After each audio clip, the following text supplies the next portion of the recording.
اللہ کے نبی صلی اللہ علیہ وسلم کا ایک بڑھیا معمول اور ایک بڑھیا وظیفہ جو زندگی کی مشکلات کا حل اپنے اندر رکھتا ہے،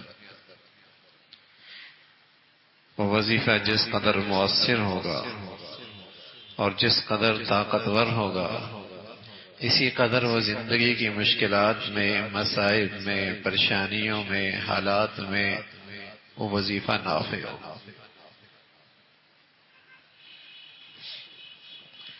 لوگ زندگی کے حالات سنوارنے کے لیے بڑے اسباب وسائل اختیار کرتے ہیں، لیکن یہ ایک ایسا سبب اور ویسا وسیلہ ہے، امیر ہو یا غریب، شہری ہو یا دیہاتی، کم وسائل والا ہو یا زیادہ، یہ وظیفہ اور یہ سبب سب کے اختیار میں، اور اس کو سب اختیار کر سکتے ہیں۔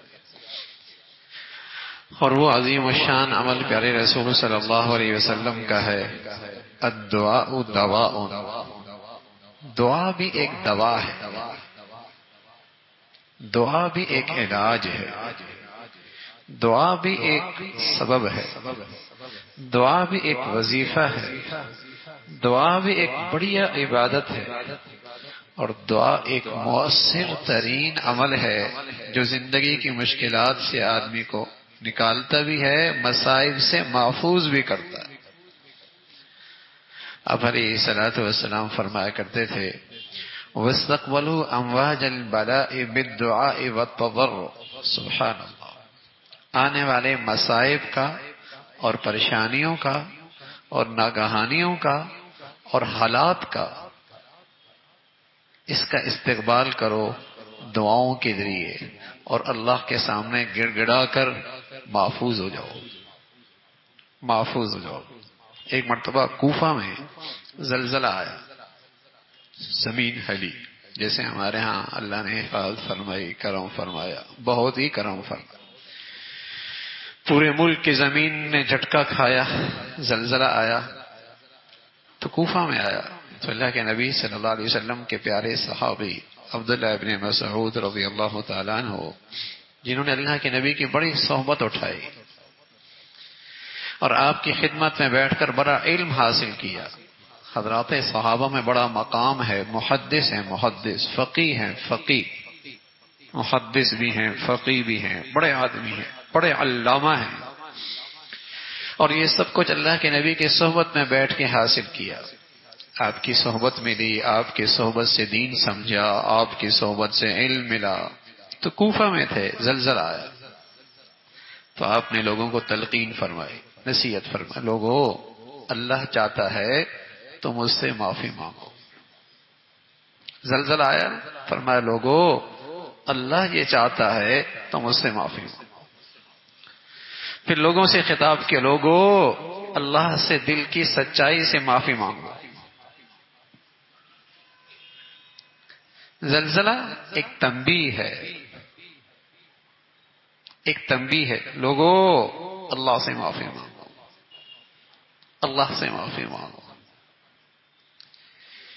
اور پھر تلقین فرمائی، لوگوں اللہ سے معافی مانگو دل کی سچائی کے ساتھ، وَاسْتَقْبَلُوا أَمْوَاجَ الْبَلَاءِ بِالدُّعَاءِ وَالتَّضَرُّعِ، آنے والے آفتوں کا راستہ روکو، مصائب کا راستہ روکو، چاہے وہ انفرادی ہے آنے والی مصیبت، چاہے وہ قوم پر اجتماعی آ رہی، چاہے وہ انفرادی حالات ہیں کسی کی ذات پر، کسی کے گھر میں، کسی کی اولاد میں، اور چاہے وہ پورے ملک پر حالات آئی ہوئی،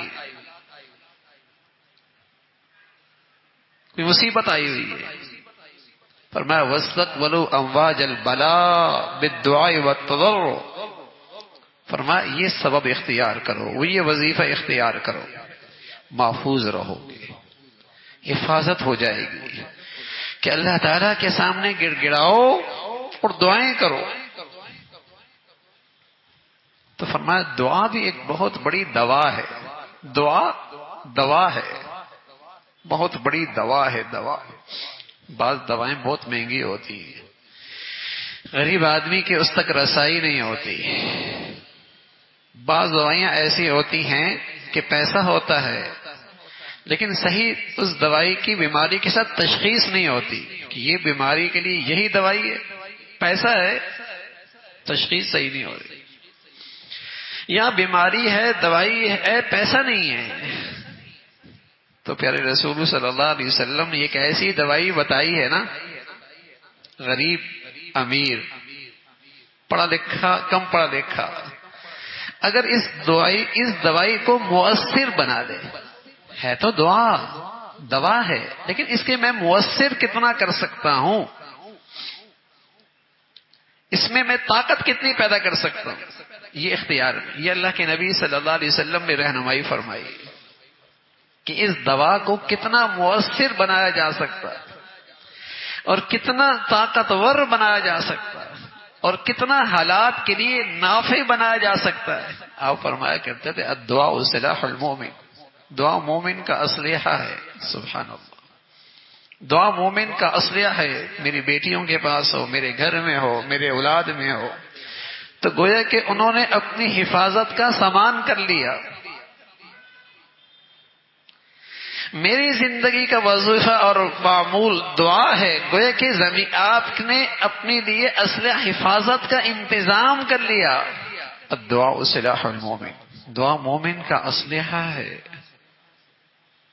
دعا مومن کا اسلحہ ہے. اسے کتنا مؤثر کر سکتے ہیں. آپ فرمایا کرتے تھے الدعاء مما نزل ومما لم ينزل، جو حالات آ چکے ہیں دعا ان میں بھی نافع ہے، جو حالات اب تک آئے نہیں میری زندگی میں آ سکتے ہیں، دعا ان کے لیے بھی نافع ہے. بیماری آ چکی، بیماری اب تک آئی نہیں، تو پہلے سے کہتا نہیں یہ کھانا شروع کر دو، یہ دوا کھانا شروع کر دو، تمہارے اندر قوت مدافعت اتنی ہو جائے گی کہ بیماری آئے گی نہیں. بیماری آ چکی پھر بھی دوائی دیتے ہیں، بیماری آئی نہیں، آ سکتی ہے، جسم بتا رہا ہے کہ آ سکتی ہے. فرمایا یہ کہتے ہیں نا یہ دوائی کھا لو، قوت مدافعت اتنی ہو جائے گی بیماری آئے گی نہیں. پیارے رسول صلی اللہ علیہ وسلم نے فرمایا دعا وہ دوائی ہے، دعا وہ دوائی ہے کہ جو حالات آ چکے ہیں ان کے لیے بھی مؤثر، اور جو نہیں آئے یہ اس کے لیے بھی رکاوٹ بن جاتی. ينفع مما نزل ومما لم ينزل. ثوبان رضی اللہ تعالیٰ عنہ فرمانے لگے آپ علیہ الصلوۃ والسلام نے فرمایا کوئی چیز ایسی نہیں ہے جو آدمی کو تقدیر سے بچا سکے. لا یغنی حذر من قدر، لا یغنی حذر من قدر، کوئی چیز تقدیر سے نہیں بچا سکتی. لیکن آپ علیہ الصلوۃ والسلام کے صحابی اللہ کے نبی کی بات نقل کرتے ہیں، فرمایا ہاں دعا میں یہ طاقت ہے کہ جو تقدیر کو بھی ٹال دیتی. سبحان اللہ، دعا میں یہ طاقت ہے جو تقدیر کو بھی ٹال دیتی ہے. پھر حضرت ثوبان نے اللہ کے نبی کا پورا ارشاد نقل فرمایا اور 3 باتیں فرمائی. فرمایا ایک تو دعا ایک ایسی چیز ہے جو تقدیر کو بھی ٹال دیتی ہے. دوسری بات فرمائی کہ نیکی خالص ہو تو اس سے عمر میں اضافہ ہوتا ہے. لا یزید فی العمر الا البر، کوئی چیز عمر میں اضافہ نہیں کر سکتا مگر نیکی. اب اضافے کا 2 مطلب ہوتا ہے. ایک مطلب تو یہ ہوتا ہے کہ عمر بڑھ گئی، لیکن بس اوقات ایک ایسی عمر بڑھتی ہے لوگ کہتے ہیں اس سے اچھا ہی دنیا سے چلا ہی جاتا. اتنا محتاج، اتنا معذور، اتنا لاچار، زندگی اس کے لیے مصیبت ہو گئی. تو وہ تو کوئی مزے کی عمر نہیں ہوتی نا، وہ تو کوئی مزے کی عمر نہیں ہوتی. تو نیکی سے عمر بڑھتی ہے، اس کا مطلب یہ ہے کہ اس کی زندگی کارآمد ہوتی ہے. اور دوسرا مطلب یہ ہے کہ اس کی زندگی میں اتنی برکت ہوتی ہے کہ بسا اوقات لوگ صدیوں میں جئیں وہ نیکیاں نہ کر پائیں جو اللہ رب العزت نے نیکی کی برکت سے اس کی زندگی میں برکت دی، اور یہ چھوٹی سی عمر میں یہ سب کچھ کر کے چلا گیا. یہ مطلب ہوتا ہے. ورنہ تو اگر آدمی بس اوقات دیکھتا ہے 20-70 سال پیچھے کیا کیا میاں، تو کیا کہتے ہیں؟ عمر ضائع کر دی، عمر ضائع کر دی۔ اور بعض لوگ نیکیوں کی برکت سے ایسی شاندار عمر پاتے ہیں جو لاکھوں انسانوں کی زندگی کا ذریعہ بنتی ہے، جس سے ہزاروں لوگوں کو آب حیات ملتا ہے، زندگی کا پانی ملتا ہے، آب حیات بنتی ہے اس کی زندگی، نیکی کی برکت سے، نیکی کی برکت سے۔ تو آپ علیہ الصلوۃ والسلام فرمانے لگے تقدیر کو دعا بھی ٹال دیتی ہے، دعا سے تقدیر بھی ٹل جاتی ہے۔ فرمایا نیکی خالص ہو عمر بڑھتی ہے، عمر مبارک ہوتی ہے، زندگی شاندار برکت والی ہوتی ہے، نافع ہوتی ہے، کارآمد ہوتی ہے۔ اور تیسری بات فرمائی وَإِنَّ الرَّجُلَ لَيُحْرَمُ الرِّزْقَ بِالذَّنبِ يُصِيبُ، آدمی گناہ کی نحوست سے رزق کی برکت سے محروم ہو جاتا ہے، گناہ کی نحوست سے رزق کی برکت سے محروم ہو جاتا ہے، اس کے پاس برکت والی روزی نہیں آتی جس سے اس کا اپنا ایمان بچے، اس کی اولاد کھائے تو اس کی اولاد کا ایمان بچے، دنیا مبارک ہو، راحت اور سکون ملے، اس گناہ کی نحوست سے اس رزق میں برکت نہیں رہتی۔ فرمایا گناہ کی نحوست سے رزق کی برکت چلی جاتی ہے، یہ آدمی مبارک رزق سے محروم ہو جاتا ہے۔ تو آپ علیہ الصلوۃ والسلام نے فرمایا یہ ایک ایسی دوا ہے دعا کی شکل میں، اس دوا کو مؤثر کرو۔ اور فرمایا اس کو مؤثر کرنے کا طریقہ یہ ہے، اس کا مؤثر کرنے کا طریقہ یہ ہے کہ ایک تو یہ ہے کہ اپنی دعا میں یقین کیا کرو کہ اللہ تعالیٰ اس دعا کو ضرور قبول کرے، یقین کیا کرو، اس سے تمہاری دعا مؤثر ہوگی، یقین کے ساتھ کیا کرو۔ اور فرمایا الحاء فی الدعاء، دعا میں اصرار کیا کرو، دعا میں اللہ تعالی سے آسان لفظوں میں ضد کیا کرو، اللہ تعالی سے لے کے ہی رہنا ہے۔ چھوٹا بچہ ہوتا ہے نا، جب وہ اپنی ماں سے چمڑ جاتا ہے تو اس کی ماں کی چھاتی میں دودھ اتر آتا ہے، ماں کی چھاتی میں دودھ اترتا ہے، اور اس کو اپنی ماں کے بارے میں اتنا یقین ہوتا ہے کہ اس کو اگر چانٹا گلی میں لگے تو اس کی زبان سے آواز کیا آتی ہے؟ اماں۔ حالانکہ اماں سامنے کوئی نہیں، چانٹا لگا آواز کیا نکلی؟ اماں، یعنی میرا تحفظ ماں کی گود، میرا تحفظ ماں کی پناہ میں۔ یہ اندر کہہ رہا اے اللہ، اللہ تو ہی کرے گا نا، جب کوئی حالت آئے اللہ ہی کرے گا، اسی میں میری پناہ ہے، اسی میں میری حفاظت ہے، یہ یقین۔ اور ساتھ اللہ تعالی کے سامنے اصرار، خوب اصرار کرے، اور پھر دل کے حضور کے ساتھ، دل کے توجہ کے ساتھ، دل کے یقین کے ساتھ یہ دعا کرے۔ پھر آپ علیہ الصلوۃ والسلام نے کچھ اوقات بتائے ہیں جس سے دعا اور زیادہ مؤثر ہوتی ہے، جس سے یہ دوا، دیکھو نا بھائی، دعا اگر بے ٹائم کھاؤ یا اس دوا کو صحیح طور پہ نہ کھاؤ، صحیح وقت پہ نہ کھاؤ، یا اس کے سامنے والی چیز سے پرہیز نہ کرو تو ظاہر ہے اس کی تاثیر کم ہو جائے گی نا، یا اس دوا ہی کے اندر خرابی ہے۔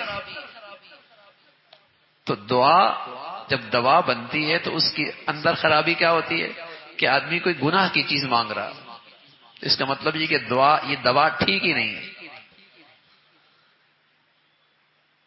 تو کوئی گناہ کی چیز تو نہ مانگے اللہ سے۔ اور پھر کچھ اس کے اوقات ہیں اگر وہ ساتھ شامل ہو جائیں تو دعا اور زیادہ مؤثر ہو جاتی ہے۔ انہی میں ایک بات فرمائی الثلث الاخیر من اللیل، رات کا آخری حصہ۔ ہم جیسے لوگوں کو تو بس اوقات سارے سال نصیب نہیں ہوتا، سحری کی برکت ہے، رمضان کی برکت سے ہر عام مسلمان کو بھی یہ گھڑی نصیب ہو جاتی ہے۔ یہ وقت قبولیت کا ہے، الثلث الاخیر فی اللیل، رات کے آخری حصے میں یہ دعا کی قبولیت کو اور دعا کی شکل میں جو اللہ نے دوا دی ہے یہ اسے اور مؤثر کرتا ہے۔ دوسری بات فرمائی وبین الاذان والاقامہ، اذان اور اقامت کے درمیان جو وقت ہوتا ہے جس میں وہ نماز کی انتظار کر رہا ہوتا ہے، یہ وقت بھی بڑی قبولیت کا۔ تیسری بات فرمائی ہر فرض نماز کے بعد، یہ بھی دعا کی قبولیت کی چیز ہے۔ اور تیسرا فرمایا جمعے کے دن جب ممبر پہ امام بیٹھتا ہے اور جب تک وہ بات شروع نہیں کرتا، خطبہ شروع نہیں کرتا عربی والا، تو اس کے درمیان اذان اور ممبر کے درمیان خطبے کے درمیان جو وقت ہوتا ہے وہ وقت بھی بڑی قبولیت کا ہوتا ہے۔ اور اسی طرح فرمایا دن کے آخری حصے میں، دل کے آخری حصے میں یعنی عصر کے بعد سے مغرب تک، یہ وقت بھی بڑی قبولیت کا۔ اور ساتھ ساتھ اس دعا میں خشوع بڑھ جائے اور اللہ کے سامنے انکساری بڑھ جائے، تضرع بڑھ جائے، دل روئے یا آنکھیں روئیں، رکت بھی موجود ہو، قبلہ روح ہو، ہاتھ اللہ کی طرف اٹھائے جائیں۔ اس دعا کو مؤثر کرنے کا طریقہ یہ ہے کہ دعا کے شروع میں اللہ کی حمد و ثنا ہو، پھر آپ علیہ الصلوۃ والسلام پہ درود ہو، حمد و ثنا ہو اور پھر درود ہو، اور پھر جو تیسری چیز ہے وہ اللہ تعالی سے معافی، توبہ اور استغفار ہو، اور پھر اس کے بعد اپنی حاجت اللہ کے سامنے پیش کی جائے۔ حمد و ثنا ہو، درود شریف ہو، اور پھر توبہ اور استغفار ہو، پھر اپنی حاجت دنیا کی ہو آخرت کی ہو وہ اللہ کے سامنے پوری یقین کے ساتھ پیش کرے، پوری امید کے ساتھ، پوری رغبت کے ساتھ، پورے اعتماد اور یقین کے ساتھ۔ پھر آپ علیہ الصلوۃ والسلام کے صحابی نے 2-3 موقع ایسے ملے کہ دعائیں کی، آپ نے فرمایا تم نے ان الفاظ سے دعا کی ہے، اگر یہ الفاظ دعا میں آ جائیں تو اللہ رب العزت اس دعا کو رد نہیں کرتا۔ ان تینوں موقع پہ وہ الفاظ کیا تھے؟ الحی القیوم۔ فرمایا یہ اسم اعظم ہے، یا حی یا قیوم برحمتک نستغیث، اللہ لا الہ الا هو الحی القیوم، یہ حی اور قیوم، اللہ لا الہ الا هو الحی القیوم آیت الکرسی میں، سورہ آل عمران میں یہی الفاظ آتے ہیں، یا حی یا قیوم برحمتک نستغیث۔ یہ جو حی القیوم ہے یہ اسم اعظم ہے۔ اللہ کیوں پکارنا ان الفاظ کے ساتھ دعا کی شکل میں جو اللہ نے دوا دی ہے، اس سے دعا اور طاقتور ہو جاتی ہے، قبولیت کے اور قریب ہو جاتی ہے۔ پھر آپ علیہ الصلوۃ والسلام نے فرمایا اسی طرح لا الہ الا انت سبحانک انی کنت من الظالمین، جو ایک نبی نے دعا کی اور انتہائی مشکل گھڑی میں، سمندر تھا، رات کا اندھیرا تھا، مچھلی کا پیٹ تھا، وہاں بھی اندھیرا موجود تھا، اور وہاں اللہ کی فریاد ان الفاظ سے ہو رہی ہے لا الہ الا انت سبحانک انی کنت من الظالمین۔